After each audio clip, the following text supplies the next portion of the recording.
Just a good old smash. Never meaning no harm.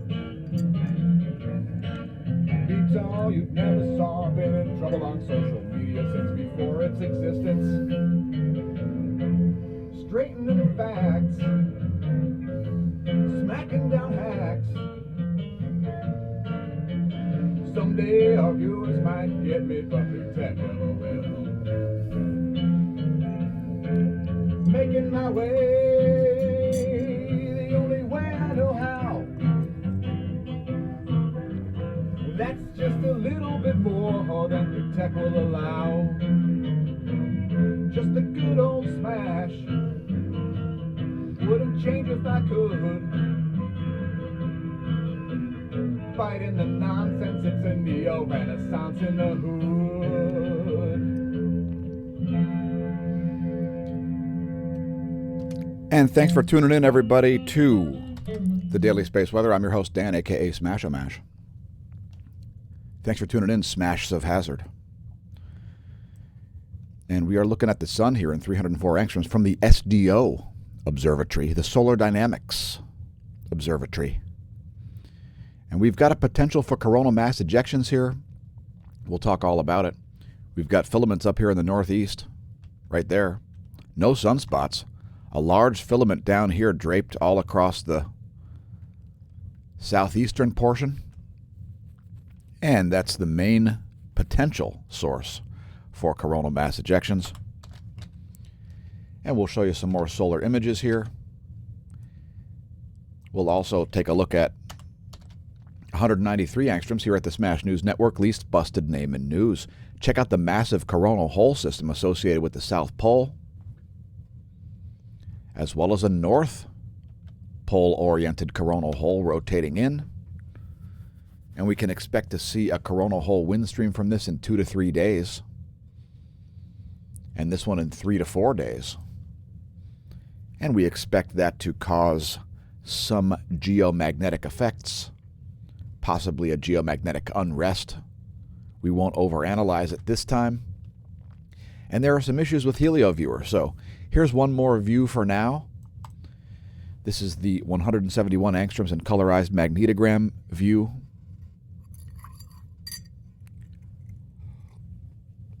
Again, 0 sunspots. And let's get to some more data here.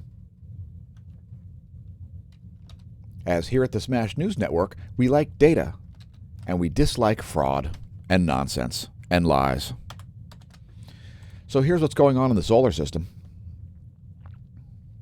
on today, February 12th.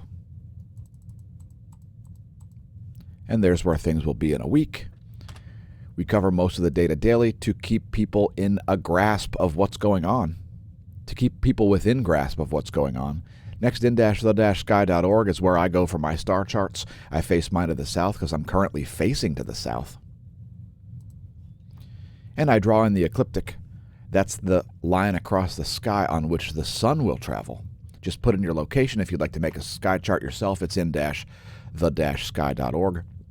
The 10.7 centimeter radio flux, the output of the outer solar corona in radio frequency, has come up to 76. So that's a welcome sign, as it was looking pretty weak there over the past about a month, really a month and a half. And there, this top black line here, that's the 10.7 centimeter radio flux, a convenient proportional measurement of solar activity, very similar to sunspot number. So there you can see sunspot number progression and how proportional the radio flux is to that. That was discovered in 1947, before we had space-based instruments to observe the sun. Some Canadians discovered the 10.7 centimeter radio flux back then in 1947. As back in 1947, on a cloudy day, you couldn't count sunspots, could you? Next, looking at volcanodiscovery.com to see a downtick in most volcanoes, but not at Raung on East Java. Raung has upticked. It's now producing an 18,000-foot volcanic ash plume. Tokono on the Isle of Halmahera exploding. Flight level 060. It's a 6,000-foot ash plume there. And Sabancaya rounds out the only other volcano on today's list. As it explodes, it's producing a 26,000-foot ash plume. Please do not attempt to do the Fosbury flop over that ash plume. We need the views on YouTube. Next, looking at earthquakes over the past 24. And we see continued aftershocks near New Caledonia following that nearly 8 magnitude quake, which actually generated tsunamis. If you want further information about that, well, watch yesterday's daily space weather video. You can find all of our playlists at youtube.com/smashomash/playlists. And we're just going to scroll up the list here. As you see, lots and lots of aftershocks going on there around New Caledonia. Also, a deep quake struck the Philippines. A 4.8 magnitude at 147 kilometers depth. Here's a deep quake in western South America, a deep quake at Japan.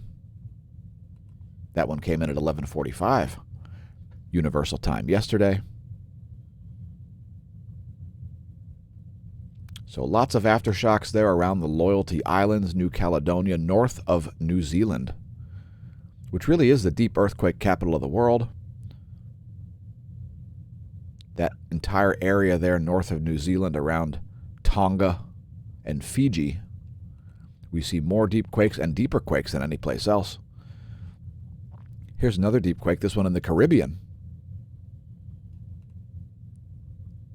And shout out to Peter Schiff. Peter Schiff, please share our content on your social media if you're viewing the videos. The sun is the ultimate cyclical market determinant. Here's another deep quake at Colombia, another deep quake at the Fiji Islands, which was east of all of those very large quakes and aftershocks.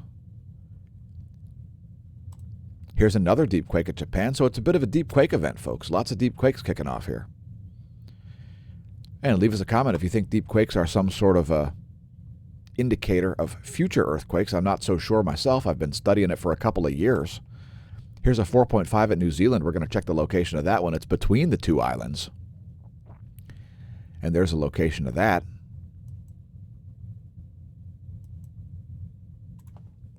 And that deep quake was at 128.9 kilometers and a 4.5 magnitude. Another deep quake strikes Fiji, a 4.3, about 6 hours ago there at 536 kilometers depth. Was that one actually on the island? Nope. And you can see that's quite a bit east of Fiji.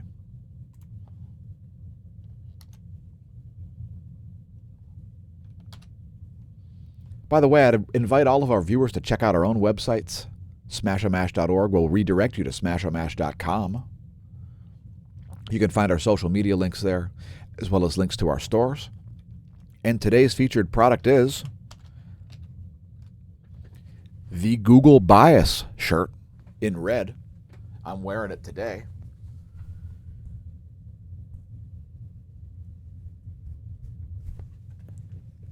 Are you still using Google as a verb?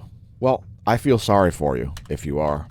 Please stop using Google as a verb, unless the verb means to obtain biased search results by using the Google junkware, fraudware, spyware search engine.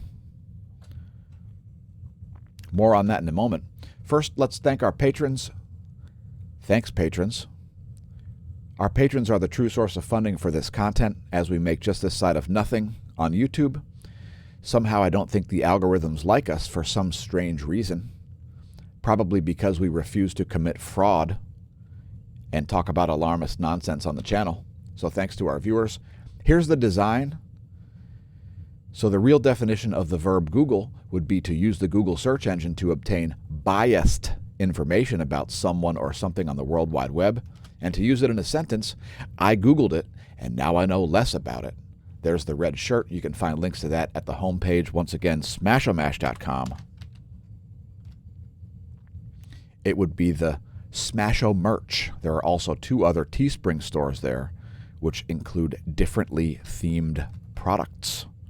Perhaps pick yourself up a Fauci fraud bath mat, one of my favorites. Shout out to Mary. Have you picked up a Fauci fraud bath mat yet? And that's actually pinned to our Twitter also. If you don't follow us on Twitter, twitter.com/smashamash. Now, this particular smAsho stream was streamed live to Twitch thanks to our followers over there at Twitch, twitch.tv/smashamash. They've got a great mobile app.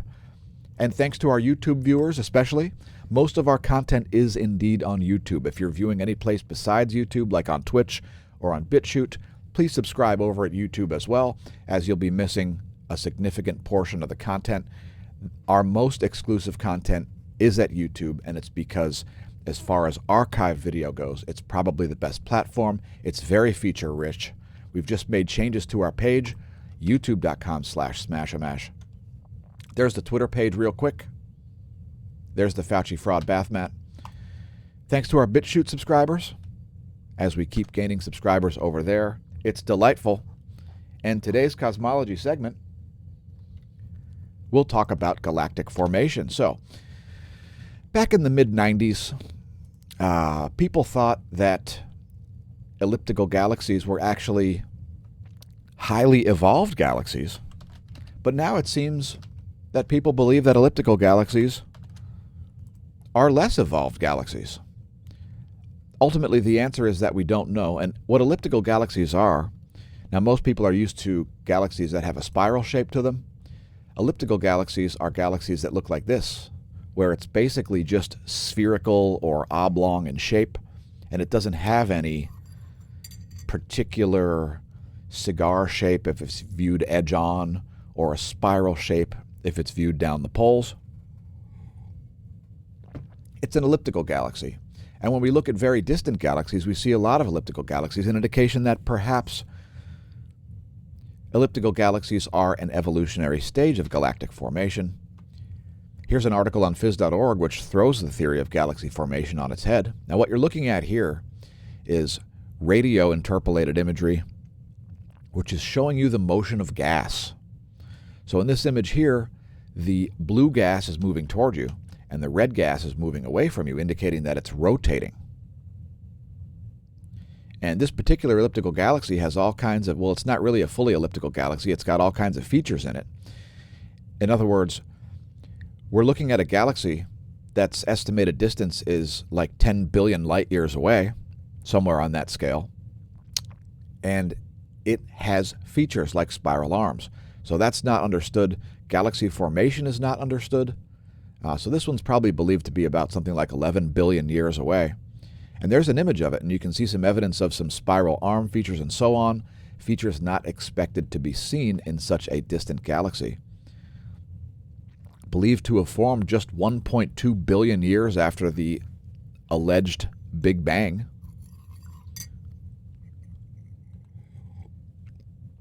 So you see a massive bulge, a regular rotating disk, and possibly spiral arms, which is not expected. The galaxy looks like a grown adult, says somebody who's not credited with this quote. Co-author Dr. Timothy Davis from the School of Physics and Astronomy said, "This spectacular discovery changes our current understanding of how galaxies form because we believe these features only arose in mature galaxies, not in young ones." You can find that article on phys.org in the Astronomy and Space section. Let's pick a random number and look at the Neil Gorell Swift Bat X-ray Observatory. Today's random number is 858. We choose a quantum random number regularly on the channel to do a cosmology segment, and 858 coincides with an object here at the Burst Alert Telescope, 858. What do we have? It's pulsar J1907 plus 06, a pulsar, most likely located in the Milky Way galaxy. And you can see it's a pretty consistent X-ray source, as seen in this graph up here in the upper right. There are the daily transients from it. And let's see if we can get some imagery to provide oohs and ahs from our viewers. And we don't see it in those optical wavelengths. Not to be discouraged, let's see if it shows up in infrared. And it does not. Let's check the multi-mirror project. The XMM Newton, not really showing up there, barely a signal, and not even on the crosshair. How about the Chandra? And we can see it on the Chandra. It's pretty dim. It's pulsar J1907 plus 06. And we won't go any more in depth into that. If you want to follow your favorite transients on the Neil Gorell Swift-Bat X-ray Observatory, well, just go to the Neil Gorell Swift-Bat X-ray Observatory and type in your favorite object. So, for instance, let's see what's going on with Cygnus X3, the brightest intrinsic object in the Milky Way galaxy visible from Earth. And it's gone into an extremely loud X-ray state. It's all the way up here, which is near the top portion of its range. 0.04 coincides with this, historically speaking. So the last about 10 days of the outputs of Cygnus X3 in X-ray are quite dense and quite high energy, as seen there in the chart. Other objects you may want to watch over there are, oh, I don't know, how about Sagittarius A star? That's entry number 691. There are the outputs of the core of the Milky Way galaxy in X-ray. And that's today's cosmology segment. We don't want it to be too long. Perhaps we'll talk more about that pulsar at a later time. And let's get back to some data here. Here is the GOES X-ray flux, as measured by the GOES 16, up there at about 300 kilometers in the thermosphere. Or you could say the F ionosphere layer. And we don't see any solar flares. We covered the one from February 10th in yesterday's video. Next, looking at the proton flux, we don't see any proton strikes on the magnetosphere or at the GOES 16 level. We cover it daily to immerse ourselves in the data, to attempt to understand the physics, and get our viewers to do the same. So here's the real-time solar wind over the past 24 hours. And we see a very slow solar wind speed and a moderate solar wind density. Some shifts in the phi angle happen here right around midnight, actually. Right around midnight, we saw the phi angle shift. No major shifts in the BT-BZ. And the BT-BZ is the total field, is the upper white line, and the BZ is the orientation of that field to one of the poles. And right now we have a pretty equal amount. So right now you've got a BT of 4 and a BZ of 0, which means the North Pole is contributing 2 and the South Pole is contributing 2 to the BT. Hopefully that helps understand the upper pane there. Phi angle is the orientation of the incoming, mainly solar protons, also alpha particles, electrons, and other elements. That's the phi angle. Current solar wind density, just under 9 protons per cubic centimeter. Current solar wind speed, 324 kilometers a second, which is quite low, which has got the KP index, a measurement of global geomagnetism, down at 0, having been only at 0 or 1 for the past 15 hours. Here's 4 hours of magnetosphere movie, courtesy of University of Michigan. And you see pretty weak pressure here in the magnetosphere, no surprise there, with that slow solar wind speed and marginal and normal solar wind density, but a slow solar wind speed. Next, we'll come a little closer to home and show you ground magnetic perturbations, changes in the Earth's B field during this magnetic excursion. And if you're one of these people who believes the sun is going to explode, please explain a mechanism for the sun's exploding below the video. And don't just say it's... Never mind. If you think the sun's going to explode, tell us what the mechanism you think is going to cause the sun to explode is in the comments below the video. Anyway, that's 4 hours of data of magnetic perturbations. Not a lot of perturbations there. Here are the higher readings that I forecasted yesterday for the GOES magnetometer, having made it up to 122 nanotesla. The Earth is solidly in the South Pole current sheet, though. We'll show you in the next frame. That's 3 days of data as measured by the GOES 16 magnetometers. Let's take a look real quick also at hydrogen alpha data. And it looks like the latest would be this L-Tide. It's tidy at L-Tide. And we're getting some very current information here looking at the filaments And it looks like this filament down here may have just ejected, and this filament up here looks like it is still intact. So let's take a moment to look at the view from stereo A.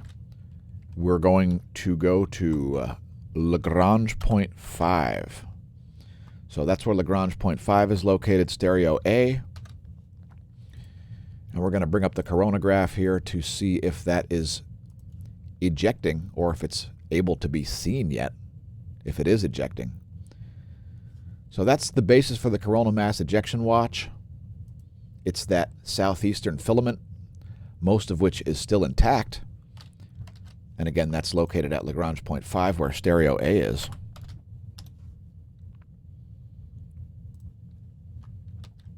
So don't be surprised to see that kick off.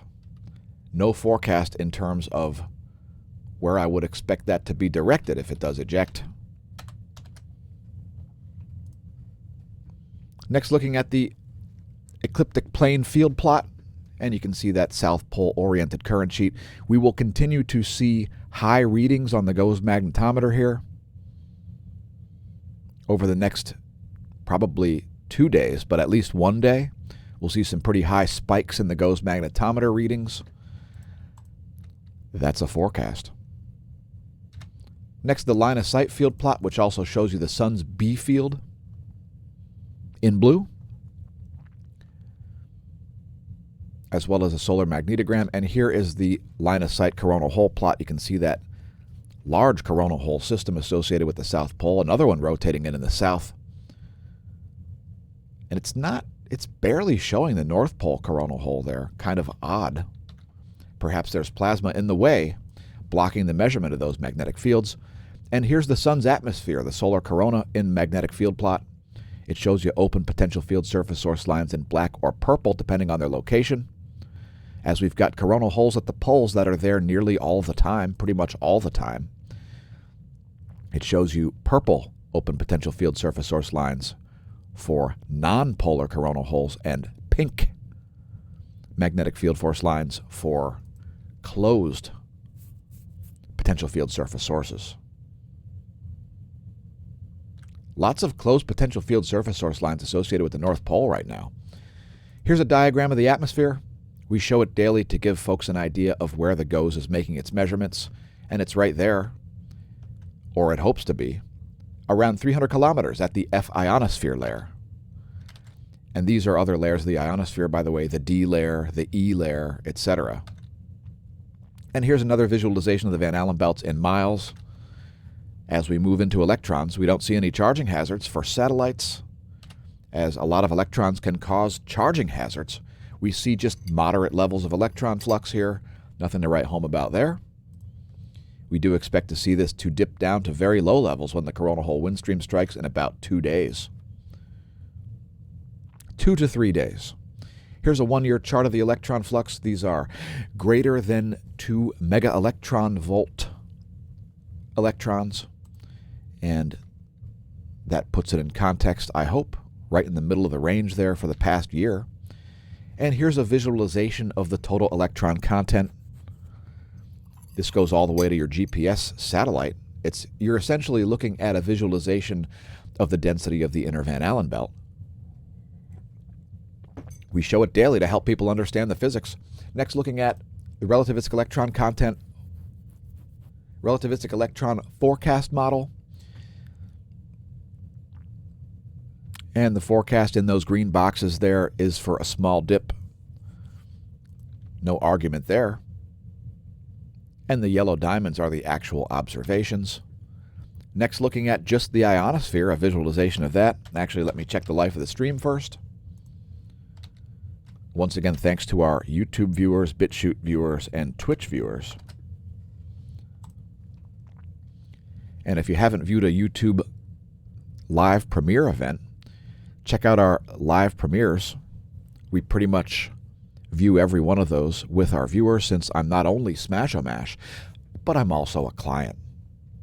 So there's the ionosphere layer, looking pretty normal to me. There's the latest image at 9:30 Universal Time. Next, moving into the realm of meteorology. Here we're at nullschool.net, looking at jet streams. And we've got extreme meridional jet stream flow once again. The jet stream bending around backwards down here over northeastern Australia. And shout out to Kimberly. There's an anticyclone just to your west. And anticyclones, folks, in the southern hemisphere, they rotate counterclockwise. And low pressure systems rotate clockwise in the southern hemisphere. Anyway, there's the jet stream, and it's like quadrupled up over the Middle East here. And here are the jet streams of the Western world. And you can see tripled up jet streams over the northern hemisphere there, as well as extremely incoherent jet streams over the southern hemisphere. And without spending too much time on that, we'll move on to look at pressure cells. And look at the massive high pressure associated with the northern hemisphere. Northern hemisphere dominated by high pressure all over the Arctic and reaching down most of the way to the equator, high pressure. And two major low pressure zones dominate the entire northern hemisphere. Let's advance this into tomorrow and see where the GFS forecast puts pressure cells tomorrow at noontime. That's noon local time. For me, on the East Coast, I'm located in Lehigh Valley, Pennsylvania, United States. Anyway, that's the GFS forecast for pressure until tomorrow. Next, looking at lightning. We covered some yesterday. We actually did a weather video, and it was basically weather pornography. If you'd like to check that out, that would be at the YouTube channel as well. It was a YouTube exclusive. Anyway, we see lightning in the Gulf of Mexico. No terrestrial lightning really here in the U.S.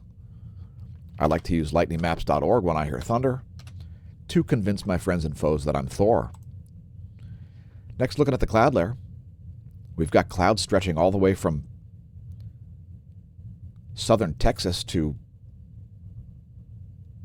I don't know, Iceland. They go right out of the frame. Here's a water vapor map as the atmospheric river is being held to our south by some drier, more massive air. And the jet stream's making it down to about right here, around the Indiana-Ohio border. Anyway, once again, there's the cloud layer. There's the water vapor map.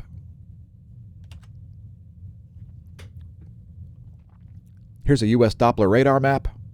Quite a bit of snow here across the northern portion of the country. Some heavy storms down there in southern Louisiana and around Florida, mostly in the Gulf and the Atlantic Ocean.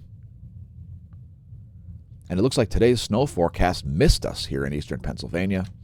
Only some minor showers. We've got some power outages from an extended ice storm yesterday. 54,000 reported out in Texas, 40,000 out in Kentucky, and 31,000 out in West Virginia. Let's hope that gets resolved soon. And thanks for resolving fraud by watching our channel and immersing yourself in facts, not fraud. Smash team. Please visit our websites, consider becoming a patron, pick up some merch, etc. Don't forget to press like and subscribe on YouTube. Otherwise, the place could burn. The place could burn, folks. It could burn unless you press like and subscribe. So please do so. We'll wait while you do. Also, press share, press a notification bell. Tell your friends, your foes, your science noobs, and your science pros about the channel. YouTube.com/smAsho. And we've got bonus features. Here they come. It's the colorized magnetogram and the solar intensitygram to show you 0 sunspots. Oops. Now I've jumped the shark. All right, so there you go, 0 sunspots.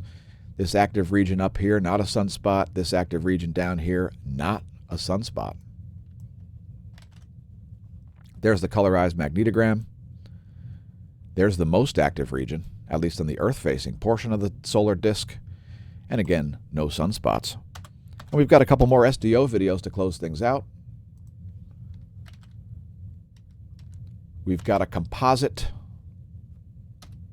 And let me just refresh that so that there's no flickering. We don't want to give anybody a seizure with the videos. That would be not within our realm of operations. And just bear with me one moment. Again, we are streaming live.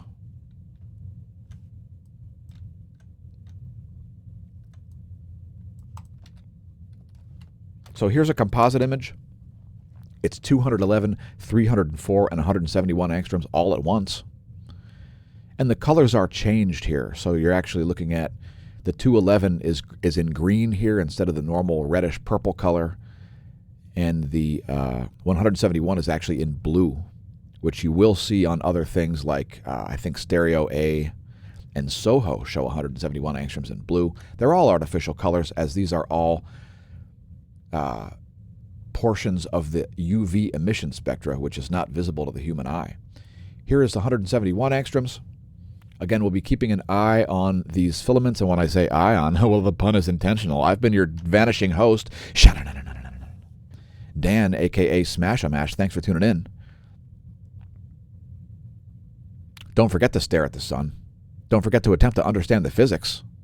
Don't forget to debunk the nonsense all over YouTube. And may that solar wind be at your back. Welcome to the Neo-Renaissance. And that covidiousy absent from your YouTube feed